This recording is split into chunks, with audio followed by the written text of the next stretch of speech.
à tous. Nous allons donc pouvoir démarrer cette session matinale. Merci à tous d'être venus assister à ces présentations. Je rappelle d'emblée, si les orateurs sont présents, de bien respecter la durée d'une vingtaine de minutes pour pouvoir laisser la discussion à la salle. Donc je me présente, Marie-Reine Losser, je suis chef de service à Nancy en anesthésie-réanimation. Bonjour à tous, Claire Roger, je suis anesthésiste réanimatrice au CHU de Nîmes. Et c'est donc avec un grand plaisir qu'on va accueillir le professeur Mathieu Boisson qui va commencer donc cette session avec la prise en charge des infections liées au cathéter.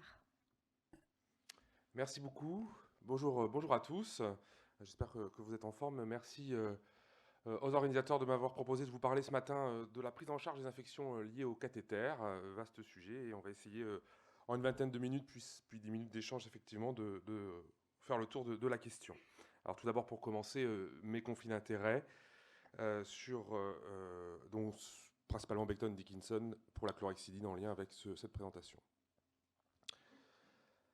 Alors, d'abord, de quoi parle-t-on quand on parle d'infections liées au cathéter? On parle évidemment d'infections associées aux soins.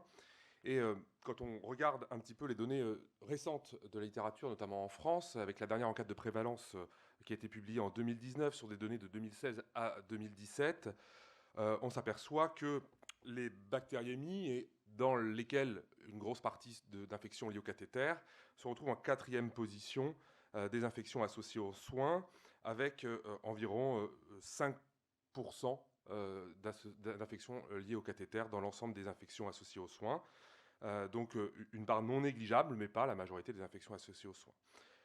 Pour autant, quand on s'intéresse en particulier à nos patients hospitalisés, alors ces données de prévalence, cette enquête de prévalence, elle est faite sur l'ensemble des établissements de santé, donc pas que du MCO, donc pas que de la médecine, de la chirurgie, de l'obstétrique. Donc quand on regarde finalement quel type de dispositif ont nos patients hospitalisés, on s'aperçoit que un tiers des patients hospitalisés dans l'ensemble des établissements de soins portent un dispositif et que très très largement ces dispositifs sont des cathéters vasculaires et que la proportion de cathéters centraux, elle est finalement assez faible et qu'on a très largement, et ça c'est ce que vous voyez au quotidien, des cathéters périphériques. Si on s'intéresse plus particulièrement à nos patients de réanimation, vous savez qu'un patient sur 4 à peu près en réanimation va présenter une infection associée aux soins et évidemment les infections de cathéters centraux sont une réelle problématique. Si on regarde de plus près en termes d'épidémiologie, on a à peu près 1 à 6 infections liées au cathéter pour 1000 cathéters jour et la moitié de ces infections vont être des bactériémies.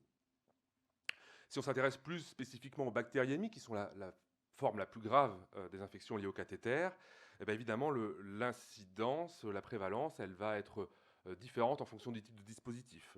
Elle est assez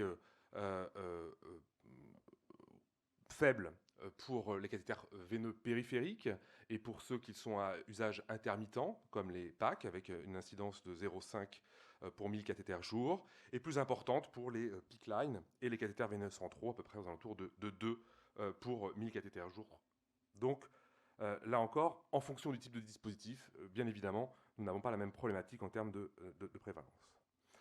Si on regarde sur des données très récentes du réseau REPIAS, quel type de dispositifs sont responsables de ces bactériémies, et bien finalement on s'aperçoit qu'on a une proportion quasiment un tiers, un peu plus pour les cathéters veineux périphériques, de dispositifs responsables. Donc vous avez 32% de cathéters veineux périphériques responsables des bactériémies, 21% pour les cathéters veineux centraux, et puis 19% pour les PICC line. Si on s'intéresse aux bactéries qui vont être responsables de ces bactériémies, on va faire la distinction de la réanimation et puis du reste de l'hospitalisation hors oncologie, qui est aussi, comme la réanimation, un domaine particulier, comme la néonate. Finalement, en réanimation, vous avez progressivement, au fil des années, une augmentation des bactéries à Gram négatifs, avec une réduction des coccigram plus, notamment de la part des staphylocoques. notamment un point d'attention particulièrement sur le Pseudomonas et les entérobactéries qui progressent d'année en année. Dans les autres services, donc on va dire en soins ordinaires, finalement, c'est très très largement, presque plus de 80% des coccygrammes plus qui sont responsables des bactériémies en lien avec les cathéters veineux périphériques. Donc c'est plutôt une flore cutanée du patient. Ça permet de faire la transition avec la physiopathologie, finalement, et puis la définition des infections liées au cathéter, puisqu'il y a deux mécanismes de début de processus des infections liées au cathéter. Finalement, la genèse de l'affection de cathéter, elle débute par la colonisation du dispositif. Et la colonisation, elle va se faire majoritairement, alors il reste la petite part des greffes de bactéries venues d'un autre site et celle de la contamination d'un produit de perfusion qui est quand même assez relativement rare. Les deux voies principales, c'est la contamination par la voie extra-luminale, donc par le site d'insertion au moment de la ponction. Vous allez avoir une contamination à travers la voie externe du dispositif qui va coloniser jusqu'au bout le dispositif, puis coloniser la voie interne. Et ça, c'est l'apanage particulièrement des dispositifs de courte durée, c'est-à-dire les cathéters veineux périphériques et les cathéters veineux centraux que l'on pose aujourd'hui, notamment en réanimation. Et l'autre voie de contamination, c'est la voie endoluminale, où cette fois-ci, c'est plutôt par l'intermédiaire de l'usage répété de la ligne, et vous allez avoir une contamination par la voie endoluminale. C'est la principale voie de contamination pour les chambres implantables et pour les dispositifs de longue durée en règle générale. Et alors, on parle de colonisation par l'intermédiaire d'une culture quantitative. Donc, une fois que vous avez retiré le dispositif en cause, vous allez mettre son extrémité en culture. Et ça, je vous le conseille dès lors que vous suspectez une infection. Sinon, il n'y a pas d'intérêt de le faire de manière systématique dans vos services. Vous allez avoir une colonisation dès lors que vous avez plus de 1000 UFC de bactéries par millilitre au niveau de l'extrémité endovasculaire du cathéter. Et donc, la première des phases de votre infection du cathéter, c'est la colonisation. Ensuite, vous allez avoir l'infection liée au cathéter avec deux types de manifestations. Une manifestation locale, l'infection locale, qui est souvent celle qui est la plus parlante, avec des signes locaux tels la rougeur, la chaleur, l'œdème et éventuellement l'extériorisation de pus, plus ou moins de manière inconstante associée à des signes généraux. Et puis, vous avez l'infection systémique, avec en premier plan des signes généraux. Et c'est souvent là, par exemple en réanimation, c'est souvent sous un tableau de signes généraux qu'on va suspecter l'affection du dispositif. Et puis la troisième définition à vous donner, c'est la bactériémie sur cathéter. Donc c'est l'association d'une hémoculture périphérique positive avec un syndrome infectieux à soit un cathéter colonisé, donc il faut avoir retiré le cathéter pour cela. Donc quand je donne cette association, c'est avec le même germe et qui possède les mêmes caractéristiques. Donc au minimum le même antibiogramme, et puis après si vous faites évidemment des recherches plus poussées, donc il faut que ce soit la même bactérie. Donc soit un cathéter colonisé associé à cela, soit une culture au point d'entrée positive avec le même germe, soit des hémocultures, donc une hémoculture périphérique et une hémoculture de cathéter avec un délai différentiel de positivité entre le périph' et le cathéter d'au moins 2 heures. Pourquoi cette règle? C'est parce qu'en fait, l'hémoculture va pousser d'autant plus vite qu'il y a une plus forte concentration de bactéries. Et là, si le cathéter est l'origine de la bactériémie, la concentration sera plus forte sur l'hémoculture prélevée sur le cathéter. Et donc l'hémoculture va devenir positive plus rapidement. Et donc c'est pour ça que ce différentiel est un élément important si vous ne retirez pas le cathéter.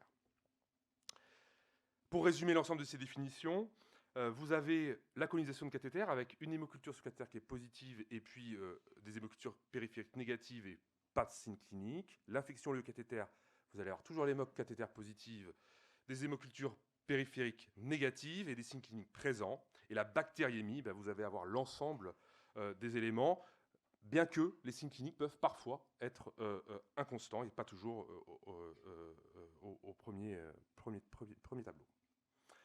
Alors une fois qu'on a défini qu'est-ce qu'était une infection liée au cathéter et quel type d'infection liée au cathéter on avait, quel traitement on peut et on doit proposer. Alors, d'abord, avant toute chose, en médecine, c'est bien souvent la règle, et en infectiologie, c'est quasiment une constance. Le premier des traitements, c'est la prévention. C'est d'éviter à tout prix la survenue d'une infection sur votre dispositif. Alors pour cela, il y a des choses très clairement établies, des éléments prouvés largement dans la littérature. Et donc ça passe notamment par un protocole de pose et de gestion de vos dispositifs intraveineux stricts qui respectent l'ensemble des recommandations. Alors là, ici, je vous ai retracé les recommandations de grade A, que ce soit dans les recommandations américaines comme dans les recommandations françaises. C'est la préparation, le nettoyage chirurgical avec de la solution hydroalcoolique pour la pose et l'utilisation de solutions hydroalcooliques avant chaque manipulation du dispositif. C'est l'habillage chirurgical, c'est la désinfection avec de la chlorhexidine alcoolique à 2%. C'est de préférer la voie sous-claviculaire, et c'est la réalisation, l'écriture d'un protocole de pose et de gestion et une formation des équipes qui gèrent et qui utilisent vos cathéters. Il faut l'ensemble de ces mesures pour que vous ayez de bons résultats en termes de prévalence d'infection de vos dispositifs. Alors pourquoi ? Je vais revenir sur deux éléments, la désinfection et puis la voie sous-clavière. Alors la désinfection, ça remonte sur des études, deux types d'études. Alors vous avez cette étude publiée dans le Lancet qui comparait la chlorhexidine alcoolique à la povidone iodée alcoolique. Alors, en termes de concentration, on est sur de 2%, et povidone iodée alcoolique, on est sur de la 10%, qui comparait le cas de temps versus un seul temps, la chlorhexidine alcoolique versus la povidone iodée alcoolique, et qui montrait une réduction nette des infections de cathéter et des bactériémies, avec une réduction de l'ordre de plus de 80%. Et puis, un des éléments intéressants de cette étude, qui a été donc conduite dans les réanimations françaises avec plus de 2500 cathéters, c'est qu'il n'y avait pas d'intérêt du cas de temps, donc vous pouvez économiser du temps lors de votre pause. Vous pouvez faire un seul passage avec la solution adéquate. Même équipe, Poitvin, qui a réalisé de nouveau le même type d'études, mais cette fois-ci sur des cathéters veineux périphériques. Alors, cette fois-ci, l'outcome n'était pas la bactériémie, parce que, comme je vous ai montré, les chiffres de bactériémie sur cathéter veineux périphérique, ça existe, mais c'est assez rare, donc il faut une très grosse cohorte. Donc là, c'était 1000 patients, pose de cathéter aux urgences. On comparait la chlorhexidine alcoolique avec la povidone iodée alcoolique, et c'était à la fois des signes locaux plus la colonisation du cathéter, et vous aviez 90% de réduction de ce critère composite avec l'utilisation de la chlorhexidine 2% alcoolique par rapport à la povidone iodée alcoolique pour la pose des cathéters veineux périphériques. Donc, chlorhexidine 2% alcoolique pour la pose des dispositifs intravasculaires. La voie d'abord, on a cette étude que vous connaissez sans doute pour la plupart, cette étude de l'équipe de Jean-Jacques Parienti, qui est une étude française qui portait sur 3000 patients et qui comparait les 3 voies d'abord habituelles pour la pose de nos cathéters veineux centraux en réanimation, la voie sous-claviculaire, jugulaire et fémorale, et qui avait comme critère de jugement principal un critère composite en lien avec les bactériémies, en lien avec les cathéters, et les thromboses associées aux cathéters. Clairement, il y a un très net avantage de la voie sous-claviculaire, avec une réduction d'un facteur 2 par rapport à la voie jugulaire de ces complications, et d'un facteur 3,5 par rapport à la voie fémorale. Donc, recommandation forte d'utiliser la voie sous-claviculaire. Petite précision de cette étude de 2015, assez peu d'usage de la chlorhexidine alcoolique, on était de l'ordre de 40%, et quasiment pas d'usage, ou 15% de l'usage de l'échographie pour la pose sous-claviculaire, ce qui explique une proportion plus importante de complications, alors même que la voie jugulaire était posée par voie échographique dans 80% des patients dans cette étude. Donc cette étude serait intéressante de la refaire avec les nouveaux standards de soins pour voir si on a amélioré les choses. L'entretien, une fois que vous avez posé votre cathéter, il faut l'entretenir, et l'entretenir correctement. Le pansement occlusif, alors ça c'est valable évidemment en réanimation, c'est souvent extrêmement bien fait. Quand vous allez sur les cathéters veineux périphériques dans les services, c'est quand même souvent l'horreur de voir au bout de quelques jours l'état du pansement. Donc un pansement occlusif, indispensable. La réfection du pansement, elle n'est pas systématique, elle doit être réalisée que si le pansement est souillé, défait, non occlusif. Sinon elle est réalisée tous les 7 jours. Changement de paradigme pour les tubulures. Les tubulures ne sont plus à changer quotidiennement ou de manière régulière. Une étude récente menée par des Australiens montrait l'absence d'intérêt de changement des tubulures toutes les 96 heures. Donc on peut pousser jusqu'à 7 jours, sauf si, et en réanimation c'est quand même souvent le cas, on utilise de la nutrition parentérale ou on transfuse nos patients. À ce moment-là, il faut changer tous les jours la ligne de perfusion. Ça va en lien avec la limitation, la nécessité de limiter de manière importante le nombre de manipulations de la ligne veineuse. Et puis la règle d'or, je crois, dans la gestion des cathéters veineux centraux, et des cathéters veineux périphériques, ça c'est un travail, une bataille au quotidien, c'est l'ablation de tout cathéter devenu inutile. C'est-à-dire que chaque jour, vous devez vous poser l'intérêt du dispositif. Et ça marche quand on applique ces mesures simples. C'est quand même pas extrêmement compliqué d'appliquer ces mesures. Si on forme l'équipe, si on a un protocole, si on se base sur 5 recommandations de grade A. Donc là, c'est cette étude qui est assez ancienne maintenant, de 2006, publiée dans le New England, qui s'intéressait dans les hôpitaux américains, dans le Michigan, sans réa. C'est plus de 300, presque 400 000 cathéters jours de cathéter. On comparait, on mettait en application ces mesures, et puis on regardait ce que ça faisait sur l'incidence des infections en lien avec le cathéter. On est passé de 7,7 pour 1000 jours de cathéter d'infection à 1,4 avec l'implémentation de ces mesures. Et avec un maintien dans le temps, dès lors qu'on continue à coacher l'équipe, à faire des feedbacks à l'équipe de ces niveaux d'infection. Donc, très honnêtement, le premier des traitements, ça reste la prévention. Formez vos équipes, entraînez-les, faites un retour sur vos infections et vous aurez très peu besoin d'en arriver au traitement que je vais maintenant vous exposer. Le traitement, il dépend de 3 choses. Il va dépendre d'abord du type de cathéter que vous utilisez, du tableau clinique de votre patient et des micro-organismes. Alors, l'ablation du cathéter avec la mise en culture, c'est la règle dans la majorité des cas. En réanimation, sur les dispositifs de courte durée, la question ne se pose quasiment jamais. Elle est néanmoins à pondérer et à discuter pour les dispositifs de longue durée et en cas d'accès vasculaire difficile. Pour autant, elle reste indispensable, particulièrement s'il y a un sepsis sévère, si le patient a une immunodépression, s'il a une prothèse endovasculaire, s'il a des signes locaux, ou s'il a une bactériémie associée à Staphylococcus aureus et à Candida, à levure, à BGN et à entérocoque et à bactéries multirésistantes. Donc en gros, si vous avez une bactériémie, vous n'avez pas beaucoup de choix. Et si vous avez un sepsis sévère, c'est pareil. Alors ensuite, une fois que vous avez retiré votre cathéter, vous allez avoir l'antibiothérapie. Alors la règle, et c'est souvent ce que vous voyez, c'est de débuter l'antibiothérapie dès lors que vous avez la confirmation de votre diagnostic. Donc votre diagnostic, c'est l'association soit d'une hémoculture positive avec un cathéter positif, donc il faut avoir retiré le dispositif pour le savoir, soit le cathéter hémoculture périph plus sur cathéter avec ce différentiel de 2 heures. Donc sinon, vous allez attendre d'avoir ce résultat pour débuter votre antibiothérapie, sauf évidemment si vous avez un choc septique ou des critères de gravité. À ce moment-là, vous allez débuter une antibiothérapie qui est probabiliste et qui va être adaptée, c'est la règle de toute antibiothérapie probabiliste, à l'écologie de votre service, au passé infectieux du patient, aux germes qu'il a déjà rencontrés. Donc je vais essayer de vous donner des recettes, mais ces recettes, elles sont valables quasiment pour personne, parce que ça va dépendre de votre écologie. La durée, elle est dépendante du micro-organisme, de bactériémie, de complications. Donc quand je vais parler de complications, parce qu'on va revenir sur cette notion de complications, c'est les emboles septiques, c'est la thrombophlébite, c'est l'absence d'amélioration après 48-72 heures de traitement adapté. Alors au traitement probabiliste, donc je vais vous donner un certain nombre de recettes qui sont principalement liées aux recommandations les plus étayées sur la question, c'est les recommandations américaines de 2009, donc qui ne sont pas nécessairement toujours très adaptées à la situation européenne ou à la situation française, notamment sur le traitement des staphylocoques à méticine résistant.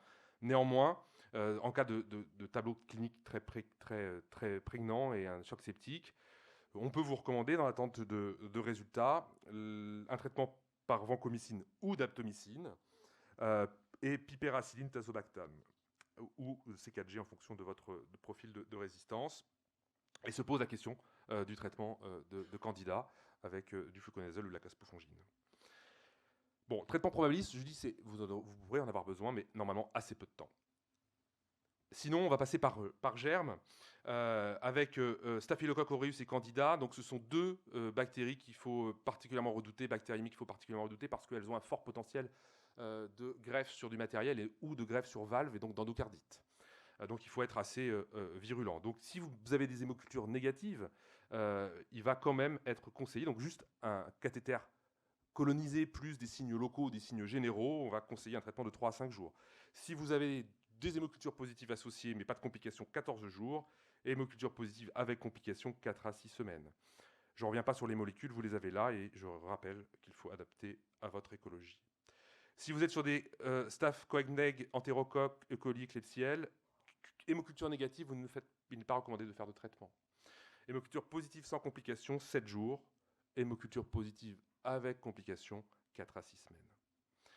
Si on est sur Pseudomonas acinetobacter, là on va être également, même s'il n'y a pas d'hémoculture positive, on va être à 3 à 5 jours après l'ablation du dispositif. Des hémocultures positives sans complications, 7 jours, et 4 à 6 semaines avec complications, avec plutôt recommandé du cefepime pour le Pseudomonas ou des carbapénem pour acinetobacter, là encore adapté à votre écologie.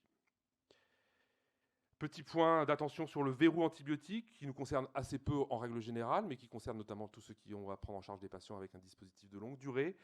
Donc ce verrou antibiotique, il s'effectue dans un contexte de stratégie conservatrice. Donc on en a parlé tout à l'heure, la possibilité de garder le dispositif avant, parce qu'il est précieux. Donc là, c'est uniquement possible si vous avez une colonisation, donc juste une colonisation ou une infection en lien avec le cathéter sans complication, hors Staphylococcus aureus et Candida pour les raisons dont je vous ai évoquées tout à l'heure. C'est toujours en association avec une antibiothérapie systémique, sauf potentiellement la colonisation. C'est un changement toutes les 24-48 heures pendant 10 à 14 jours. Et l'objectif, c'est de mettre au sein du dispositif une concentration 100 à 1000 fois supérieure à la CMI. Petite recette que je peux vous proposer, 2 à 5 ml en termes de volume, des concentrations élevées, amikacine 5 mg par ml, vancomycine 5 mg par ml, ceftazidime 0,5 mg par ml. Vous mettez votre verrou qui change toutes les 24-48 heures. Vous recontrôlez, vous assurez qu'il n'y ait pas de complications d'hémoculture positive à J4. À la fin du verrou, c'est J10. Vous refaites des hémocultures de contrôle sur le dispositif à J11. Si l'échec de ce traitement par verrou, donc qui associe le verrou plus l'antibiothérapie systémique, si vous avez un échec, il faut retirer le dispositif. Le traitement basique, réévaluation systématique, surveillance des négativations des hémocultures, la recherche de thrombose associée si vous avez des facteurs de risque ou si vous avez des signes cliniques en faveur, et la recherche de localisation secondaire systématique comme la thrombose si vous avez une bactériémie. Pour conclure cette présentation, avant vos questions, la prévention, ça reste évidemment le meilleur des traitements avec la mise en place d'un programme d'amélioration des soins. Donc ça paraît bateau, on le dit à chaque fois dans l'infectiologie, mais c'est vraiment des choses qui sont étayées dans la littérature et qui marchent sur la réduction. Donc la sensibilisation de votre équipe, la formation, le feedback. Je vous encourage réellement à l'appliquer dès demain dans vos services si ce n'est pas le cas. Le feedback, c'est souvent ce qui est le plus difficile, hein, c'est-à-dire le suivi en continu de votre incidence, mais c'est un élément important pour motiver l'équipe. Le diagnostic qui passe par la réalisation d'hémocultures périphériques et sur le cathéter, dans un contexte clinique évocateur. Et puis le traitement, qui associe le plus souvent l'ablation du dispositif à une antibiothérapie systémique.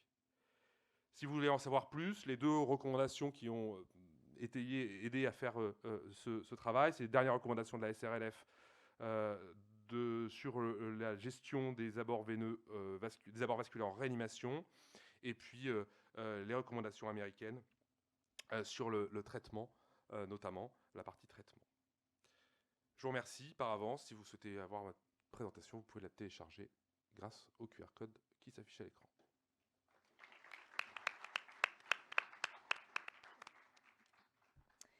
Merci beaucoup Mathieu pour cette excellente présentation. Est-ce qu'il y a des questions dans la salle? Alors, le temps que ça arrive, moi j'ai quelques questions.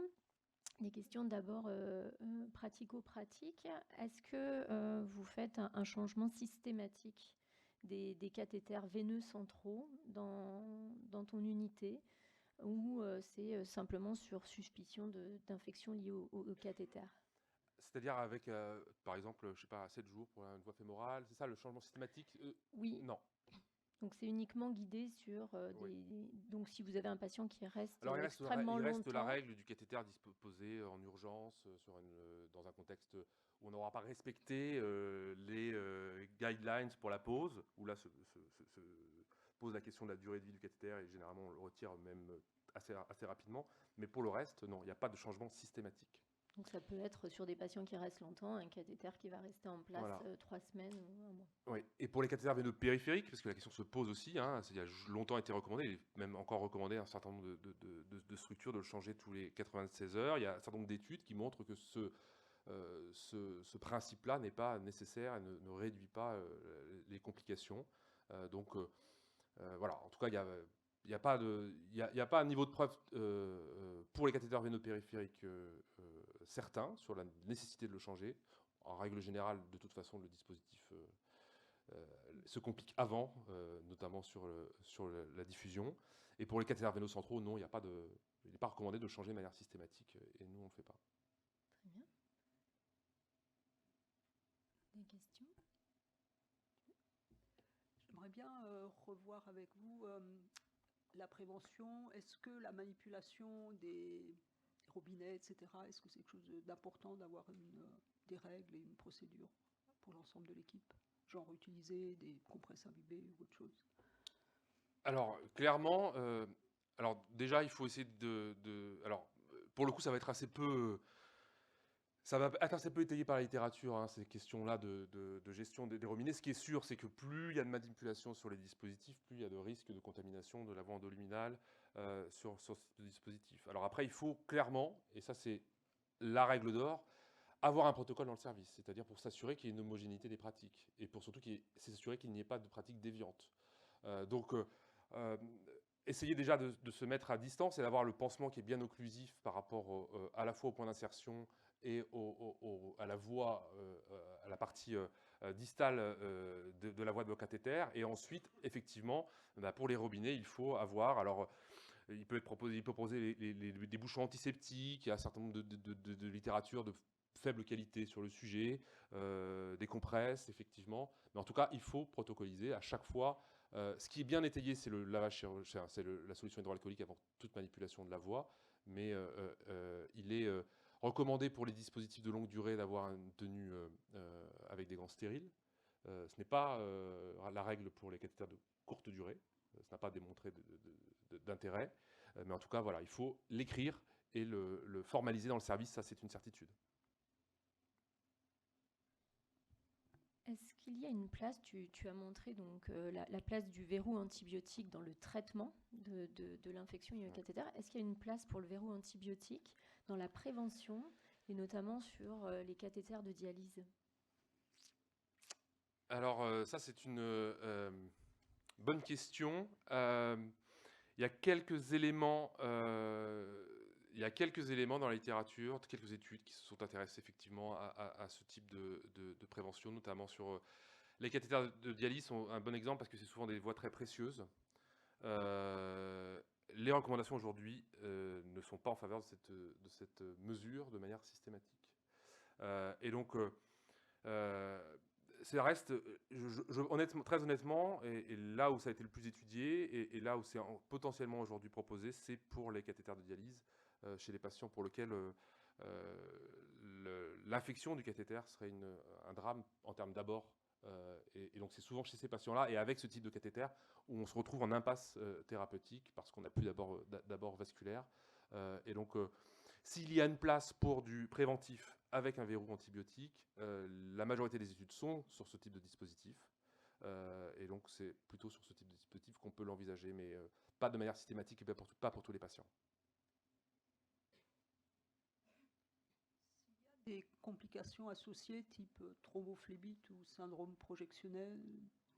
Comment je raisonne pour prolonger ou pas l'antibiothérapie associée? Complication, c'est 4 à 6 semaines.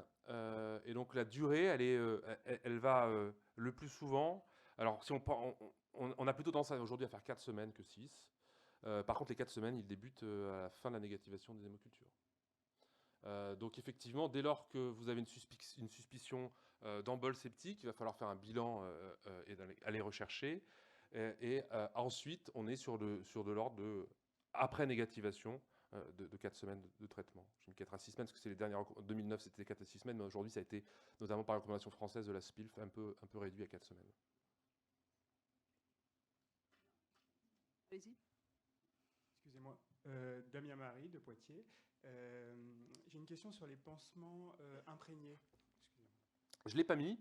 Il y a un certain nombre d'études qui montrent l'intérêt. Donc c'est pour notamment dans le mécanisme de la colonisation, pour la colonisation par voie extra-luminale, c'est-à-dire par le point d'entrée, le point d'insertion du cathéter. Donc il y a des pansements au point du cathéter imprégnés majoritairement par de la chlorhexidine qui ont été étudiés. Deux études, une dans le JAMA et une dans notamment l'équipe de Jean-François Timsit, qui ont montré l'intérêt de ces dispositifs pour réduire l'incidence des infections sur cathéter.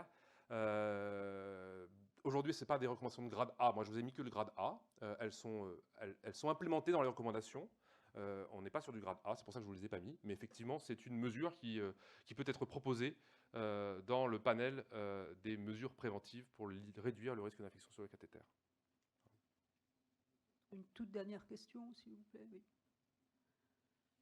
Oui, bonjour. Qu'est-ce que vous en pensez des changements des cathéters sur guide? Souvent.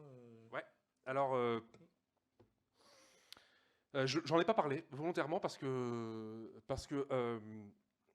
très honnêtement, quand vous faites, indépendamment de l'infection, de l'infection, si vous décidez pour avoir une photo de votre service, de systématiquement envoyer vos cathéters en culture, vous avez une proportion de cathéters, indépendamment de tous signes cliniques, généraux, locaux, colonisés très importante. Alors, dans ce contexte-là, le changement sur guide, vous êtes, en passant par la voie intraluminale, vous êtes quasiment assuré si votre cathéter est colonisé, d'aller coloniser votre nouveau dispositif. Donc, je ne recommande pas l'utilisation du changement sur guide pour cette raison-là, et j'en ai pas parlé. Elle est proposée notamment dans le cadre des sauvegardes de voie. C'est-à-dire que si on est vraiment dans un peu comme pour le PAC, si on est vraiment dans une situation où on a peu d'autres accès veineux, vous avez une voie, vous avez, je sais pas, la jugulaire, il reste que ça, tout le reste est thrombosé. Bon, bah évidemment, à un moment donné, il faut faire la balance bénéfice-risque. Donc, vous pouvez vous poser la question de changer sur guide. Si vous n'êtes pas dans ce cas de figure-là, moi, je ne vous recommanderais pas de changer sur guide votre dispositif, mais plutôt de changer de site. Merci beaucoup pour cette présentation et la discussion.